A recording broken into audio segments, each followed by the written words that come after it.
Hello, everyone. Welcome in to the next to last day of the Neuro Glamming Summit.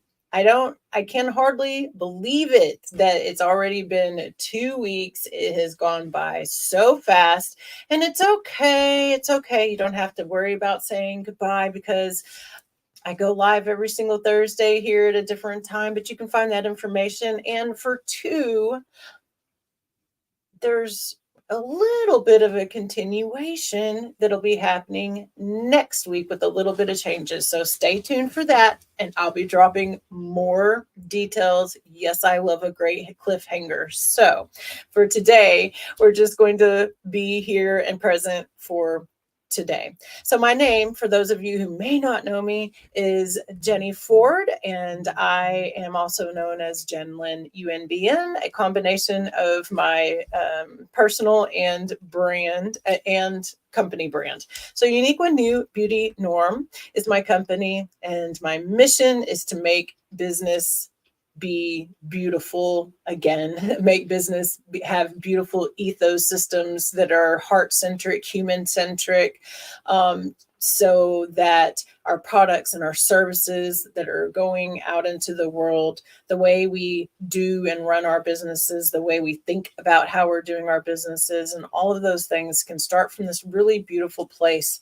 of being truly connected to our own core values and to who we are as a person and all of those things, so that experiences like burnout don't happen so often. So experiences like imposter syndrome don't happen.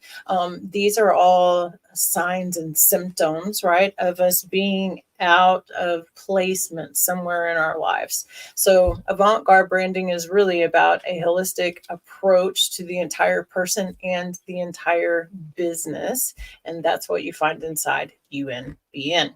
So, and you also see, again, for those of you that don't know, I am Miss Money Woman 2024, which is a beautiful initiative all about women empowerment and financial autonomy. And so Miss Money Woman is part of a larger initiative. It was a business acumen pageant, and not a beauty pageant, a business acumen pageant. So the competition part itself is about demonstrating your business knowledge, presence, and being able to complete challenges, which was a lot of fun. So it's the brainchild of Sandra, also known as the Different Woman, and the other initiative umbrella above that is Money Woman International and Money Woman Club, which is a club where women entrepreneurs come together and help support one another, learn skills and share skills, but also develop and put money towards being able to give business grants to startups. So it's a really beautiful initiative. It's something that I'm super excited to be a part of. Hello, Jackie. Thank you so much for being here. It's great to see you. And today we have a wonderful, beautiful guest, my friend. She's an author, she is a speaker, she is a powerhouse, truly. I absolutely adore her, and I'm just going to bring her up now. Her name is Lori McDowell, and I will let her come in and say hello to you all, and then, tell everybody something that you really love about yourself, and how is it that you serve the world? Sure. Hi, Jenny. Thank you. I am so excited to be here. It's great to be here with all of you. So, as Jenny said, I am Lori McDowell. So, something I love about myself is that I see the world as a chance for adventure. My motto is life is meant to be lived one crazy adventure at a time. And I will probably do almost anything once. And if it was fun, I'll do it again. So I love my spirit of adventure that I'm willing to try, almost anything. And I serve the world by sharing my message. It's a message of reimagining and reinventing, and basically it's that we all have exactly what we need to be whoever and whatever we want, and that anything is possible. And it's really, you just need to learn how to access what's already inside you and use it to live the life of your dreams. Absolutely. I love that because every part of it is true. And you and I were together in Unicorn Talks, which yesterday we had Miss Nicolette, founder of Unicorn and creator of Unicorn Talks, on here with us. And it was a really great chat. And I've seen your message. I've seen you deliver it. It's so beautiful. It's something that you do so well. I absolutely love and adore it. And you've also been on lots of other stages, right? Like in between then and now. So just in the last few weeks, you've done a TED Talk. So congratulations on that. And then tell us about that experience. The TEDx talk was an amazing experience. It was something that's been on my bucket list for probably 20 years. And this year I said, I'm going, I actually posted on LinkedIn back on January 1st or 2nd that the TEDx was on my list for this year and I was going to do it. And I had set myself a goal of November. So I was really excited when I actually got one in May. And it was such an amazing experience. The whole TEDx organization, the way they provide you coaching and guidance. And my coach, Ilana, was amazing. She's given 5 TED Talks. And the people at the event were just so wonderful. Everybody was really helpful. Everybody was supportive. We had a great audience. And my talk was really fun. The talk I gave was called One Single Shift to Reinventing Your Reality. And that's all I'm going to tell you right now. You're going to have to wait for the talk when it's on YouTube. So hopefully it'll be published on the TEDx YouTube page in a few weeks. So it takes a little while because they have edited and make it perfect. Oh my gosh, I'm so excited to see it because I just know that it's going to be phenomenal. And that's not all, right? And besides a speaker, you're also an author and you have a book that's just being published and it's available in one way and then not in the other, but it'll be available soon. Do you want to tell us a little bit about that? Because I'm super excited about your yeah. Here, I'm really excited to actually have a book in hand. It's called The Reinvention Mindset. Beautiful. I love it. It's available from me in paperback right now. I have about 400 copies that if someone wants them, I'm happy to send that. On June 1st, the paperback will be on Amazon. The ebook I thought would be on Amazon by now, but it's out of my control. Amazon is doing some kind of reviewing. So any day now, any hour, it will be on Amazon where you can get the ebook. If you happen to be in Canada or another country, you could actually get the ebook today on Kobo or Ingram Sparks. I guess those are places in other countries that sell the book. So I love that. So yeah, you and I are going to have to do a book exchange. I'll send you an autographed copy of the anthology I'm in, and yeah, we'll do a book exchange. I love that. I love the cover art on it, and when I do a lot of things also with, of course, I mean, you can't really see it right now, but back behind this is my logo, which is a brain with the flowers and the floral part. So I absolutely adore the imagery there. Can you share a little bit or just a little excerpt of what we can find on the inside? A little teaser. Yeah, I can. Let me share the story of how the book came to be. So about a little over a year ago, maybe a little over a year, and it was actually 1 month before my 60th birthday. I was working for a company. I had worked there 11 years. For 10 of those 11 years, I loved my job. I was a chemical engineer working as a director in this company. Then my boss retired. I got a new boss. My new boss and well, it wasn't that we didn't get along. I got along with him fine, but he had different values than I did and a different culture. And he felt like it was all about making quick money. It wasn't about relationships. So we kind of had a little conflict there because I felt like our business had dealt with, a win-win and not try to take advantage of our customers and such. But I figured, he's on his fast path. He'll be out of there. And I was doing really well in the company. I was like their top performer. I was the face of the company at conferences.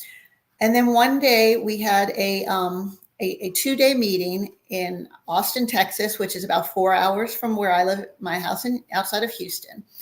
And I drove to Austin, Texas. And when I went to check into the receptionist said, "I'm sorry, ma'am, your room has been canceled." And I was like, wow, there must be some mistake. One of my coworkers who was going to the meeting joked with me, "Oh yeah, that's how they tell you you're fired." And we kind of had a good laugh. Well, then I had an appointment at 4:30 with my boss. And when I went to meet him in the conference room, there was another vice president there. And his phone was sitting on the table with a live phone. And I sat down, and all of a sudden this voice from the phone said, "This is Angie from HR. You are being terminated. You'll be paid till the end of the day. Turn in your laptop." And I was just like, what? Like, is this a joke? Like, you made me drive 4 hours to fire me? Like, who does that, right? And I had to drive home at rush hour traffic which was now like 5 hours, because it was 5:00, 5:30 by the time I was leaving. And I was a mess. I felt like I was going to throw up. I was terrified because I had this job and this salary, and how am I going to, I'm fired. I'm being paid till the end of the day plus my vacation. How am I going to make money? And everything was just, I was angry at them. I was really depressed. I was disappointed. Like my emotions were all over the place. But about 2 hours into the drive, and I'd still been having all these thoughts, but suddenly it occurred. I thought about something, and I realized I don't have to go to work tomorrow. And it was just like, I don't have to go to work tomorrow. I was so happy and I was so relieved, and I just felt lighter. I felt like a huge weight had been taken off my shoulders. And during that drive, the rest of the 2 hours, rather than worrying about what had happened, I said, you know what, this is my opportunity. I can be who I really want to be. They've given me this chance. And rather than look for another job where I'll be somebody else my career is at somebody else's mercy, or where it may start out wonderful, but then a boss might change, and who knows, that I was going to look at what I wanted to do. And I had always wanted to write a book, but I never had time. I thought, who has time to write a book? And I realized, well, I have a little savings. I can think about what I want to do, but I have time to write a book. So that's how I decided to write the book. And in looking at what the book was about, I realized that this was my chance to reinvent myself. And I thought about people I knew. And I know, a number of people who had horrible things happen to them, much worse than being fired. And yet, rather than crumble or get depressed, they came back and they did amazing things. Some of them started nonprofits. One of the people in my book lost a child to childhood cancer and started a nonprofit that raised millions of dollars to support other families. And just so I said, I'm going to write a book about reinvention. And that's where I started interviewing people. And between myself and the people I interviewed, they all had a lot of things in common, a lot of traits, a lot of things they did. So that's kind of the basis of the book.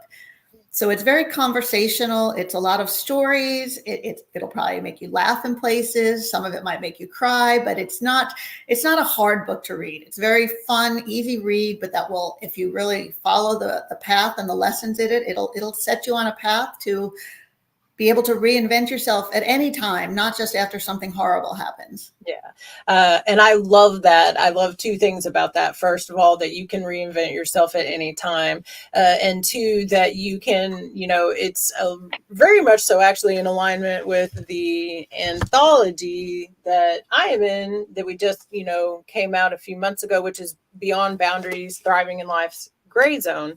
And there's 27 stories in here, and each one of them is also the same, not just what it was that maybe happened or that was endured, but how to, if you find yourself in that situation or in any situation, there are things that you can take from each story to help you be able to reinvent, reimagine your life, be inspired, be motivated. And the other thing that I love is through your story itself, through your experience, right?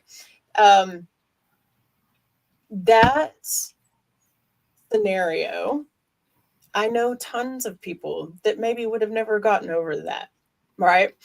And certainly you could have taken time, you could have taken weeks, you could have taken months, you could have taken a year or 2 or 3, and it would have all been acceptable, right? But the tenacity, it shows your tenacity, your resilience, and your grace in a matter of a 2-hour drive, that you are able to be like, okay, now that I've processed my reaction, now I get to choose my response, and what is that response going to be? And then to take that response and move it into, follow it by action. And then now have this wonderful, beautiful book in your hand that you get to share, to have accomplished being on the TEDx stage, like all of these things that you would not have experienced most likely still if you were still in that job. So I love that. And it's a testament to the self-awareness that you have, the mindfulness that you have, to be able to make that pivot. So before that, like, let's go back just a little bit for you.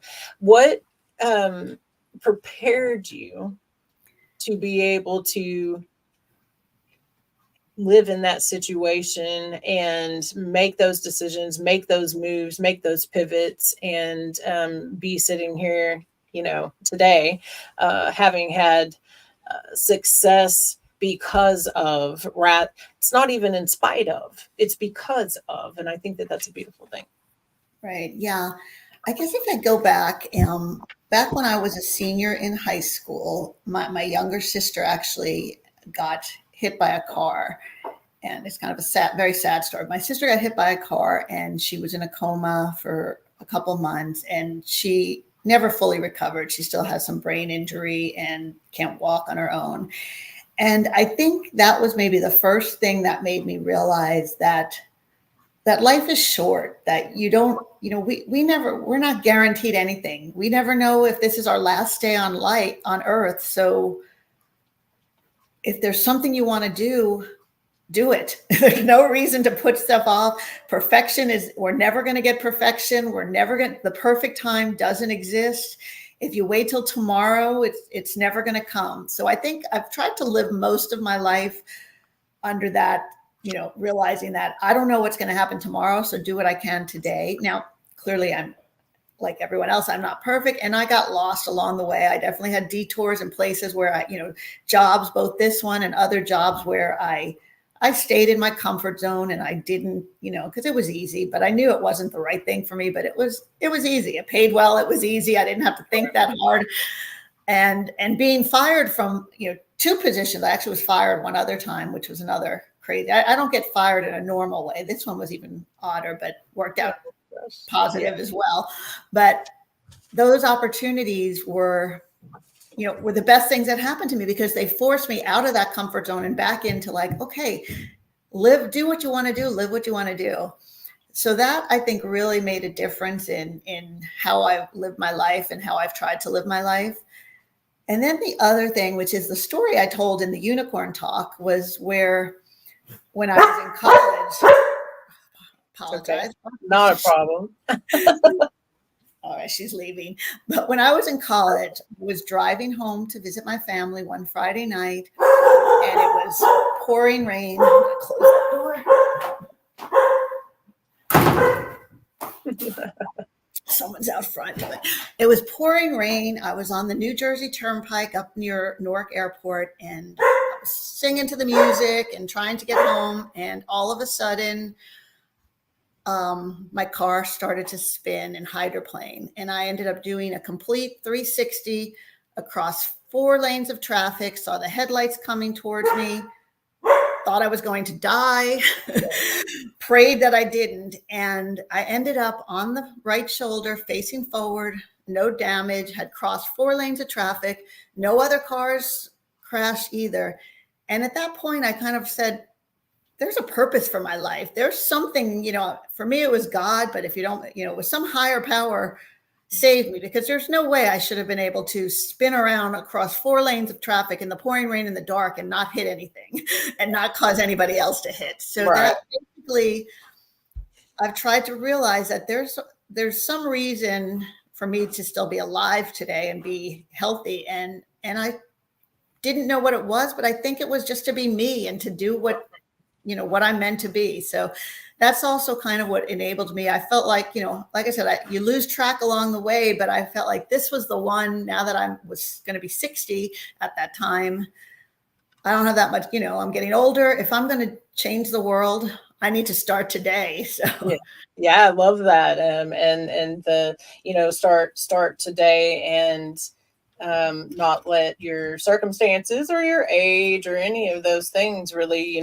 come into the play about, what that looks like, or saying that you can or can't do those things.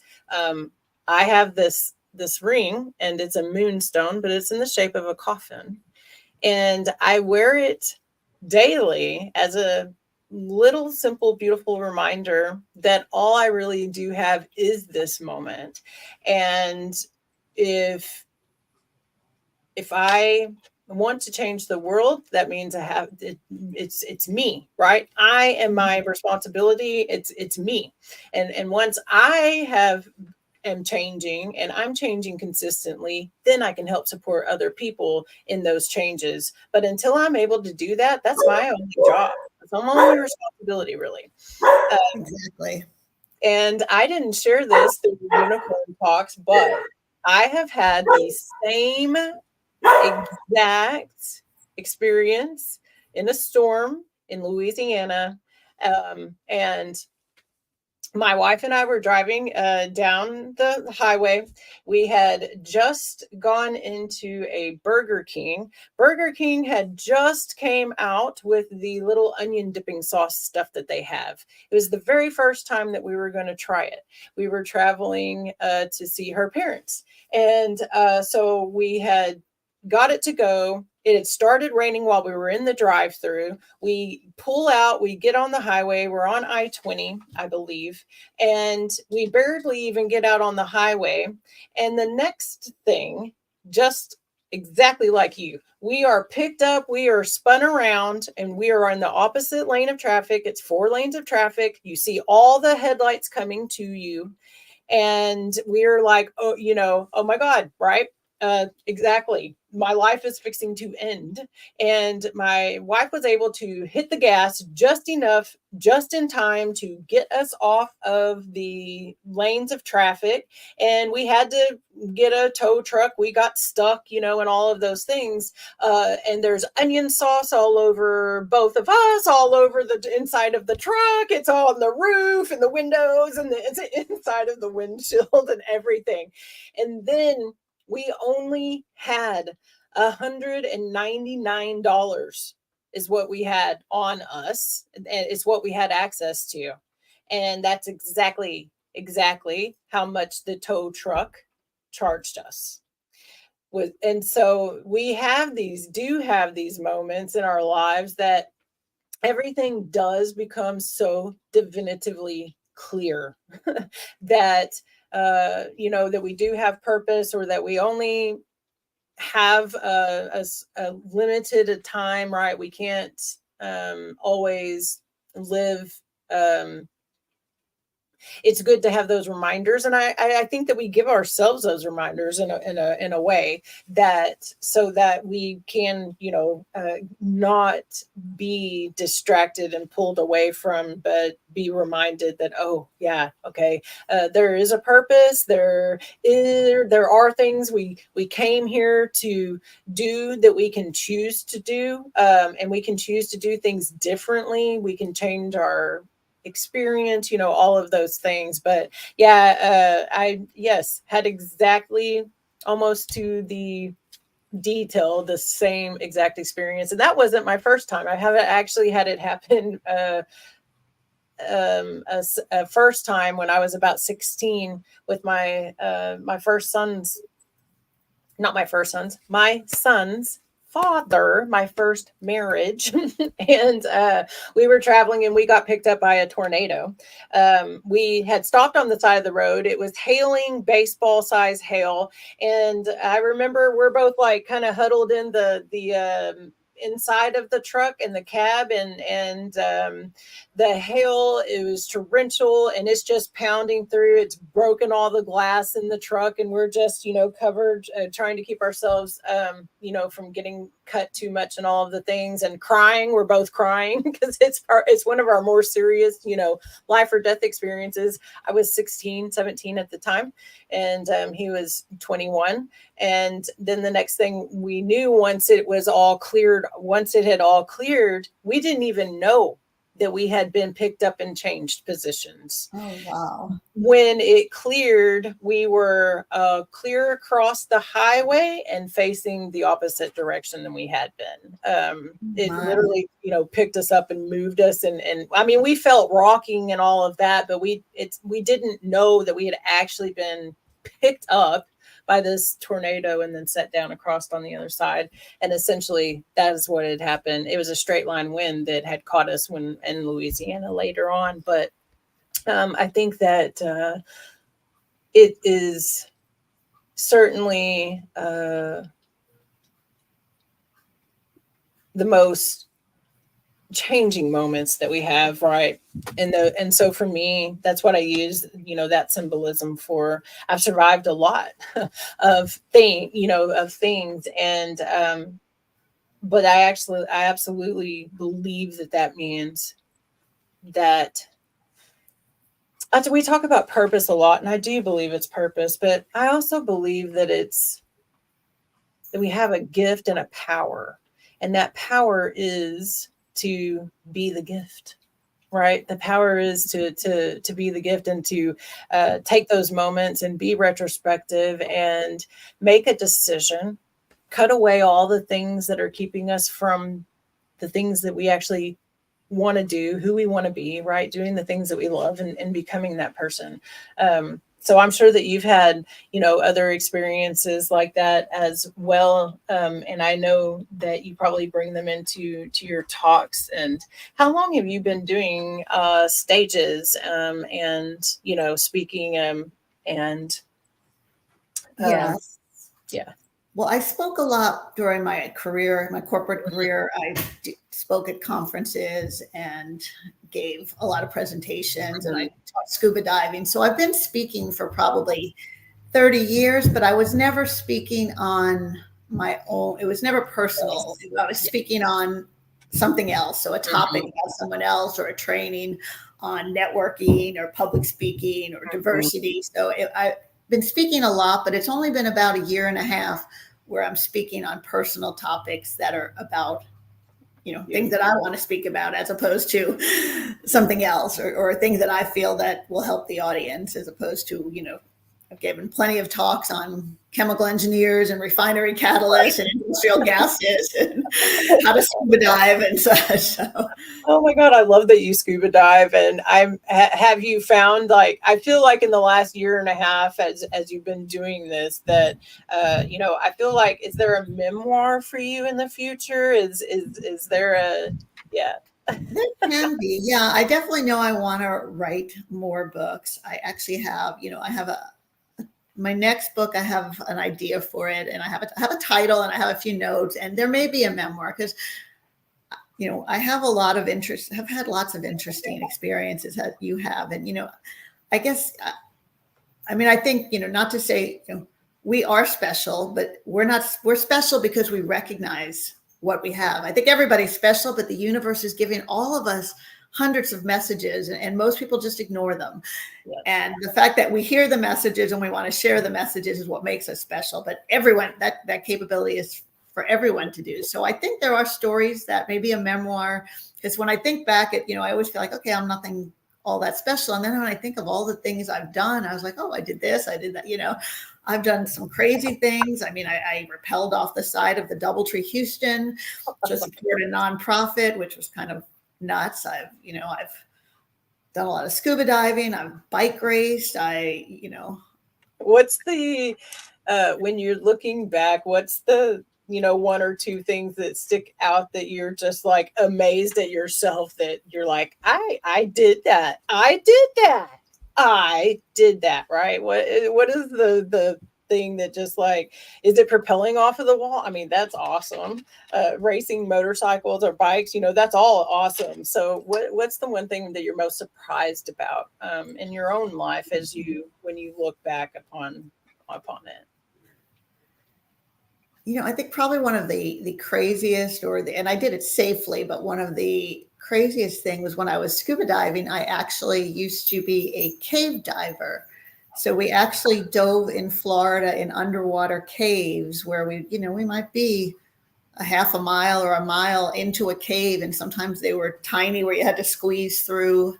So that was kind of a little nuts. I don't think I would do that anymore. I'm a little more cautious than I was then. But rappelling off the building was up there too, because that was quite an experience. Yeah, I love that so much. I love caves, and I've never been scuba diving, but I say a lot aloud a lot, um, because I'm open to the possibilities, right? So if I happen to have another life sometime down the road, I want to be able to be that person that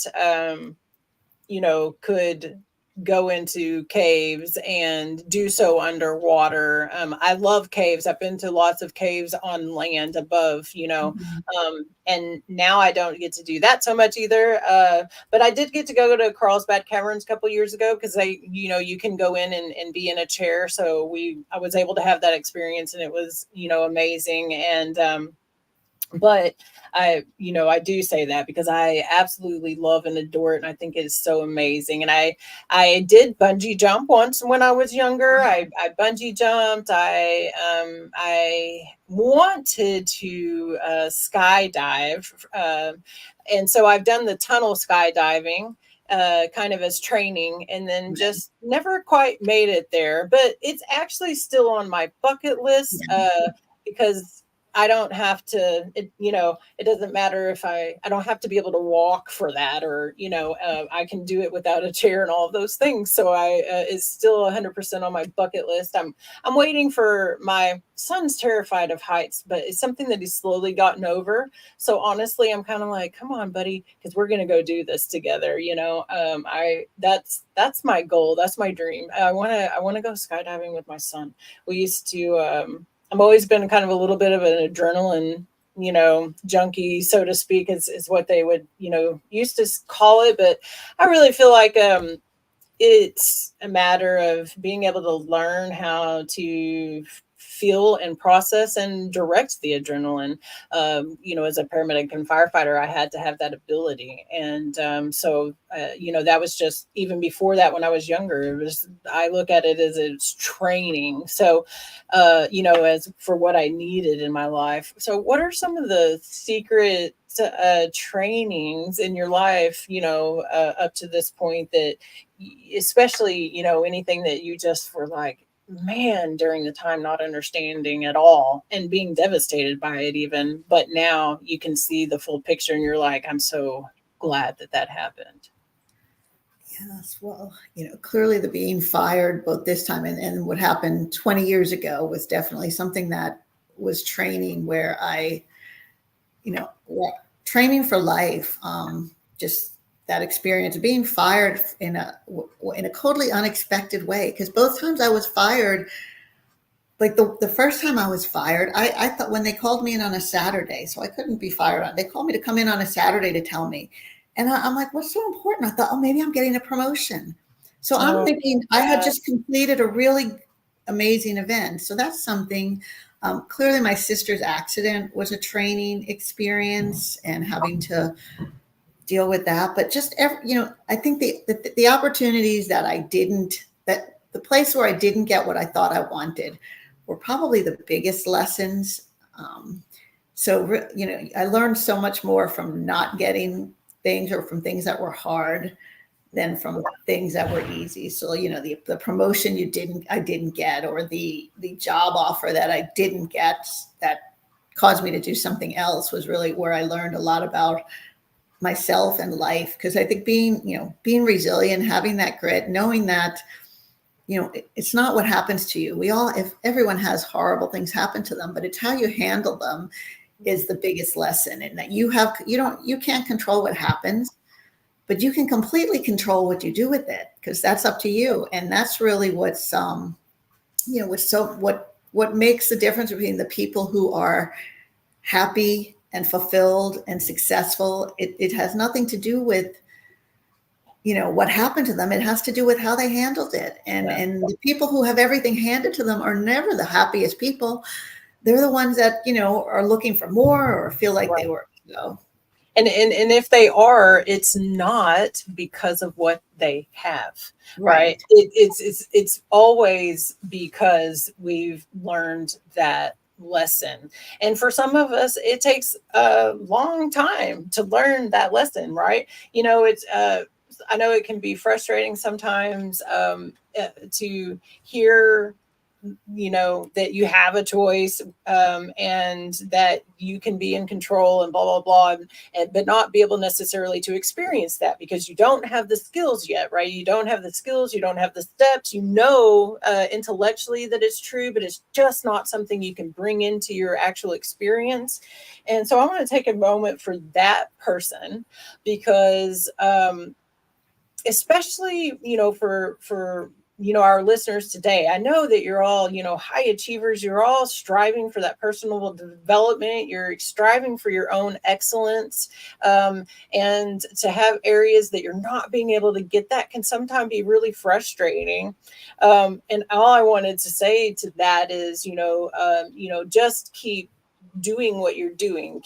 Keep going at it, because you will have the experience, you'll have the moment, you'll have the integration from the embodiment, what I like to call it, right? From just the head knowledge into all of your systems, where you understand, OMG, I do have the power to change, and this is how I can do it. This is how I can do it. So, what are some of the steps for you that you can share of how you remind yourself that you have that power, and how do you bring it? How do you implement it? How do you bring it into your experience? Sure.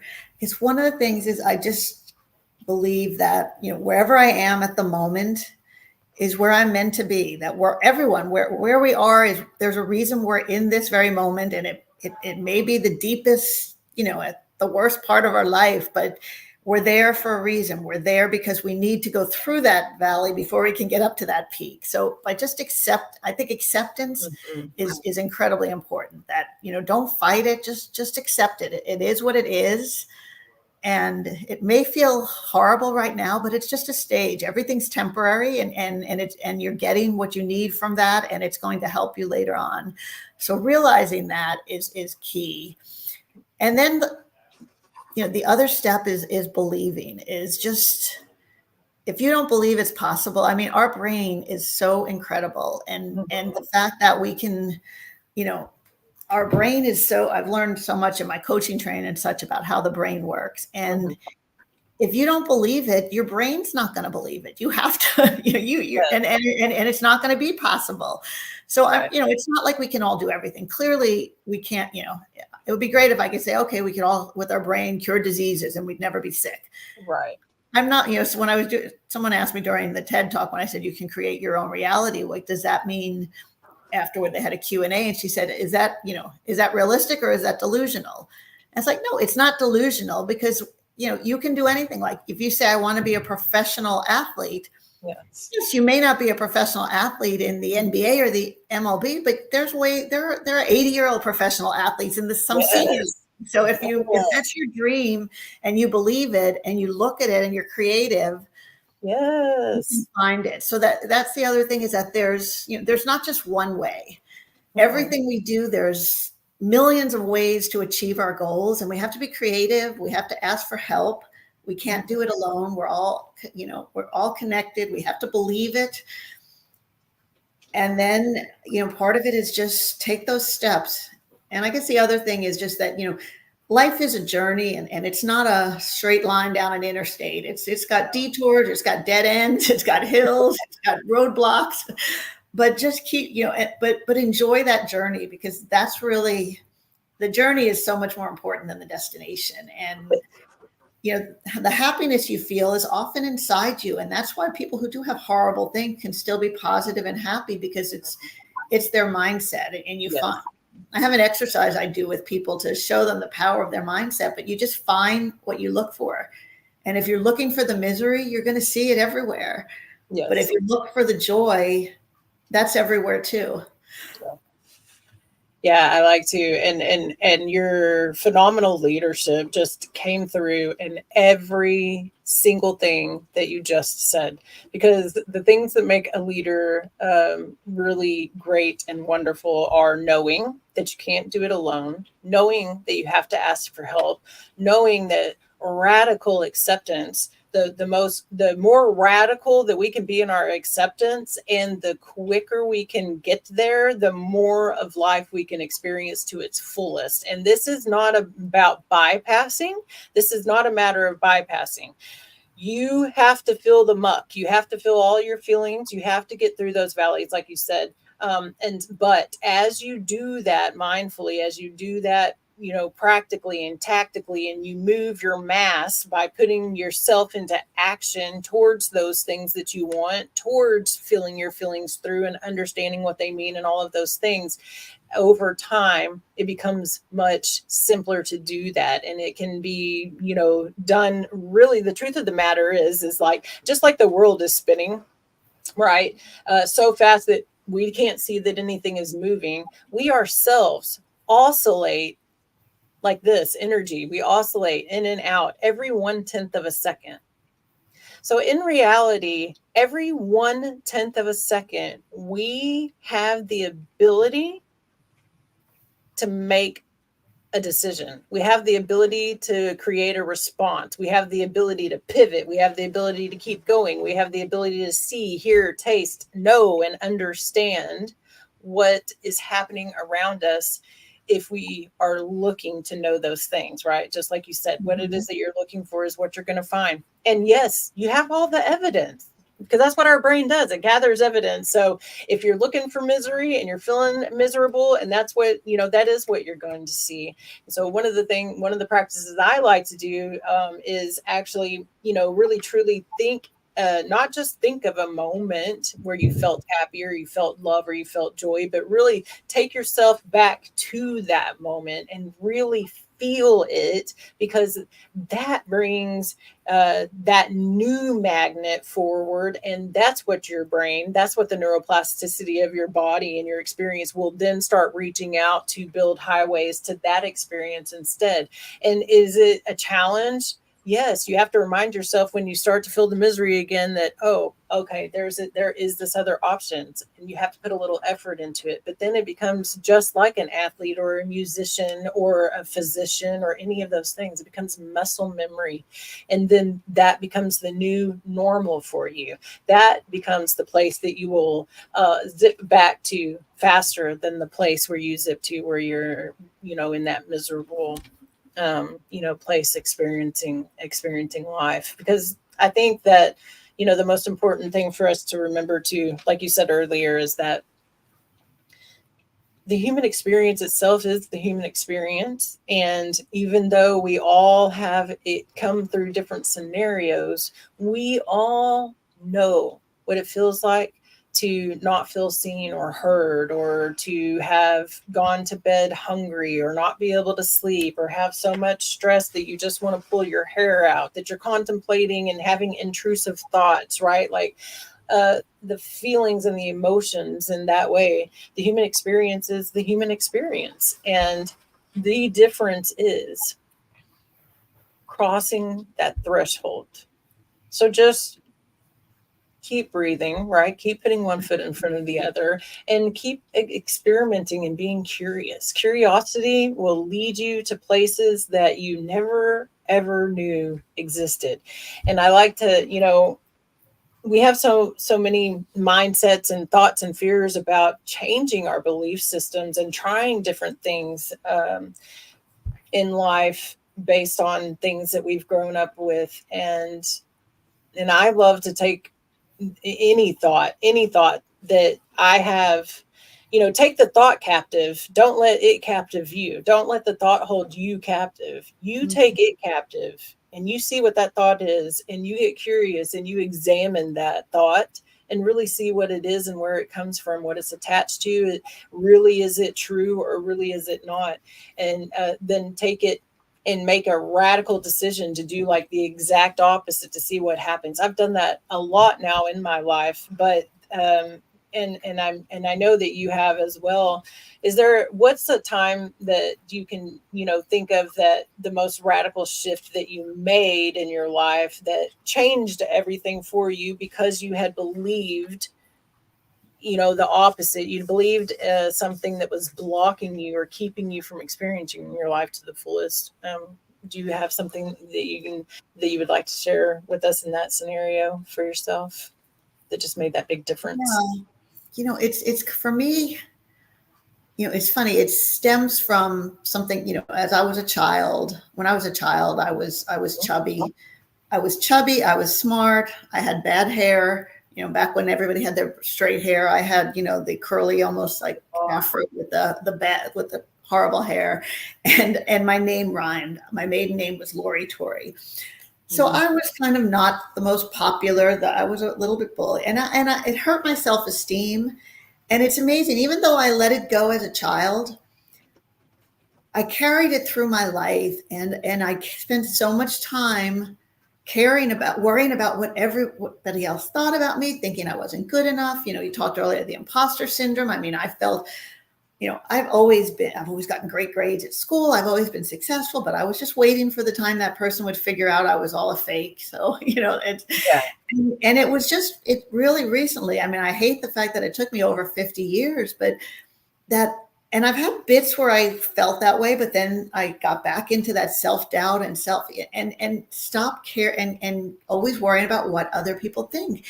And somehow in the last couple of years, I've really learned that, well, first, one of my coaches told me, and I love this saying, what other people think about me is none of my business. That's all about them. But really, what most of the thoughts I'm putting on other people, they're not having. They're my thoughts. Yes. And I'm the one who's I'm thinking that they might be thinking about this about me. And if you ever have that experience where you think someone's thinking something about you and you ask them, there's a very good chance they're going to be, I didn't think that. What are you, nuts? Yes. So it's, why would I ever, and it's a quote I kind of used in the book, which I thought about it. I actually thought about it at a concert where suddenly I was having fun dancing and having a great time. And suddenly I started looking around like, are people looking at me? Do I look silly? Right. And it was, why should I ever stop doing something I love because of what someone else might think? Not even what they do think, but what they might think. And I think we live so much of our lives caring about what other people think or what other people might think that we stop ourselves from really experiencing what we really want. And I feel like I've finally, like I said, it took me 50 years, I think, but I finally don't do that anymore. When I get dressed in the morning, I don't care what I look like. I put on what I want to wear. And if I want to do something that people might think is stupid, well, I don't care anymore. And I think that not caring about, and not that you're hurting people, but why would you care about what other people think about you? And imagine that they're thinking, because I think a lot of it is we're imagining people are thinking stuff about us that they're not giving us a second thought most of the time. So. Exactly. They're really not. They're really not. And I love that because right, if you're experiencing it, it's your experience, it's your reality, it's your voice, it's your thoughts, it's your beliefs, right? It's all those things that are stirring around. And not to say that some of us are not very sensitive and that some of us don't have a really deep intuition and deep knowing and all of those things. I'm not saying that, but at the same time, 99.9% of the time, what you are hearing or experiencing, it's what you think. It's what you're afraid that is going to be true, right? And if you all will stop and think about it for just a moment, I'm sure you've all had this experience, right? Like with someone that you met, that you had this analysis or this thought or this judgment about who and what they were about, and maybe at that point in time you didn't really speak too much to each other, but then you kept coming around in the same areas, and then eventually you do start talking to one another and you become friends and you have that conversation. When I very first met you, this is what I thought. And they tell you, oh my God, this is what I thought, or that or this is what I thought you thought about me. And no, I would never say that about you. Right. It's always the complete opposite. And Mhm. so I love that. And I think that is certainly part of the human experience. And I think that it's, you could not have handled the truth before now. You weren't ready for it, right? You didn't have the space Yeah. for it. Be like Jack Nicholson, you can't handle the truth, but it's true, right? That I really truly do believe that that when you're ready, when you're prepared as a person, as a vessel, as a channel, as a being, and all of those things, that space, things move out of your space and things move in, and when you're ready, that happens. And personally, I believe that that actually happens in perfect timing, because you do, in those moments where, when you're, in the moments when you need to do this instead of that, when you need to do or think this instead of this, you do. And it gets you through something, right? It moves you through, oh, I could have swerved to the left, but I swerved to the right instead. And I'm here because of that decision, right? And so I think that it just all puts us there in an orchestrated way that's really incredibly beautiful, because even though it is so much about us, it's, at the same time, it's not. We're a huge mass organism that's living in cohesiveness, in and out of ebb and flow, in and out of changes, in and out of evolution, where everything is evolving at once. When you look at an ant farm, right? Or if you see ants even out in the wild, how they move around, and you're like, oh, I wish we did that as humans. But the reality is, if we pull back far Right. enough, You're out there. if we pull back far enough, that's exactly what it looks like.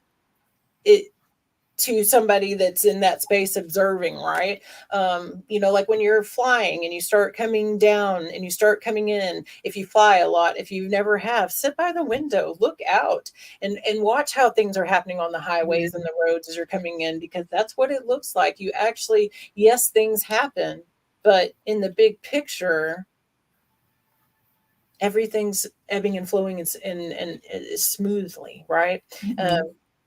As perfectly as perfect could be, so I think it's all very very strong, very powerful, and your beliefs serve you until they don't, right? And when they don't, and then that's when you pull them out.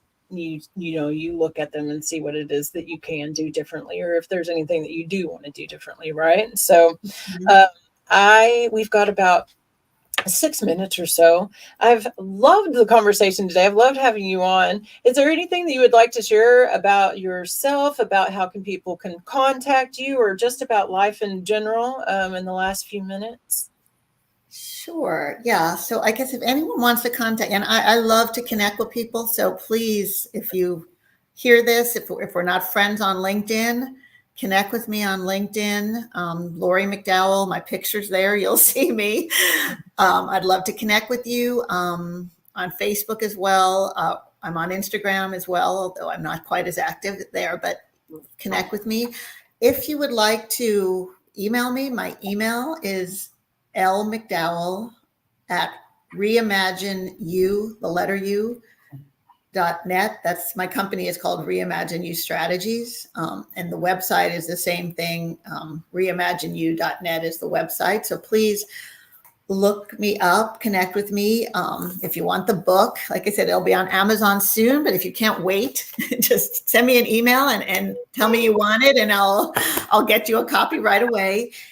And then I guess, just in general, I completely agree that we're all connected, and everything. I love this conversation as well. I mean, it's been amazing talking with you, Jenny, because I love you, and I love how you are just, I think you're amazing. So I'm so glad to be part of this. But for everybody, one thing I would say is to really give yourself grace. We're so hard on ourselves sometimes, and nobody's perfect. We all make mistakes. We may have all done something that we're ashamed of or wish we hadn't, but that's in the past, and we did it for a reason, and it was the best we could have done at that time, and it was probably what we needed at that point. So forgive yourself, give yourself grace, and move forward, because like I said, none of us are perfect. We all make mistakes, but we all deserve joy. We all deserve to live this amazing life. We all deserve fun. And, so forgive yourself, give yourself grace, and move on. And then just if there's something you want to do, just do it. Just try it. Don't wait for the perfect time, because if you wait, it's never perfect, So anything from big to little, just give it a try, because there are no failures. There's just lessons. So that's really what the message I'd love to leave with people, because I think life is really fun and it's worth living when you try to experience it, and you're willing and you're open. Be open to possibilities. Yes. I love that, because there's some, every part of what you said again is key to being able to have an experience that you actually enjoy.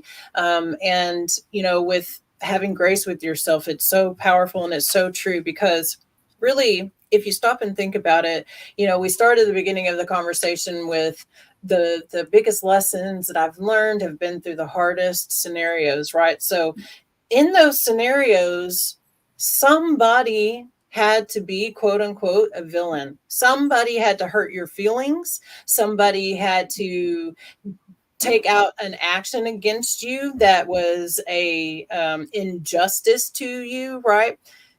That person has guilt and shame for those actions. And here you are knowing that, yes, it hurt at first, but now I credit this situation with one of the biggest changes in my life. And if we can look at that in our own experiences, please know that that's true for you. And this is not a permission slip to look how you can go out and hurt, Don't be horrible on purpose. right. But at the same time, we are all the villain and we're all the hero in different stories, and even in our own stories with ourselves. So be that gracious, forgiving, compassionate person with yourself, because ultimately there was possibly a reason that's greater above and beyond what is happening. And to a 100% degree, how somebody sees or reacts or feels is each their own to deal with.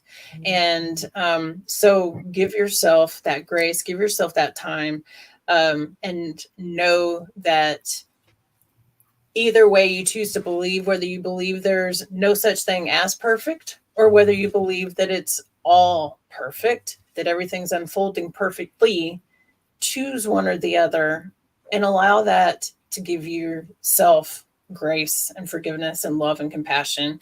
And then when you can do that for yourself, it opens up all the possibilities of being able to do that and the other relationships in your life and for other people, and most certainly to be able to affect how it is that you show up in life and how people really do receive you, right? Because we all want to be seen and loved. We all want to be seen and heard and loved. Mm-hmm. And that guilt and that shame, things like that, when we're carrying them around, they're a filter that everything is moving through. Everything is moving through that filter. So even if you're sending out tons of love, the only thing that's actually getting through that filter is this much, not this much, mm-hmm. right? And you deserve it. We all deserve it. So I think it's a beautiful part of just making the world a better place truly starts with your own world, and being able to take your own medicine. That's how I like to, say it. It's not being self-centered, it's being centered in self.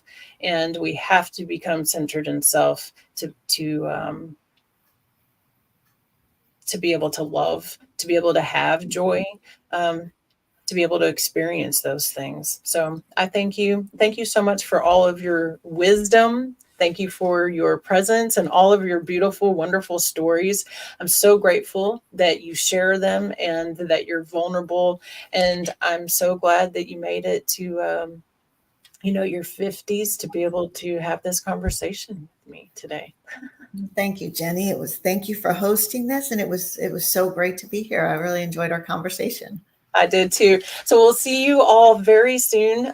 Tomorrow, remember, is the very last day of the Neuro Glamming Summit, but I have got some big surprises up my sleeve because I love a good cliffhanger, and I love to end and start things and end them with a real bang. So please don't miss tomorrow, same time, same place, 9 Pacific, 10 Mountain, 11 Central, 12 Eastern. We'll see you all here again tomorrow. Thank you all so much. Thank you once again, Lori. And everyone have a great journey day today.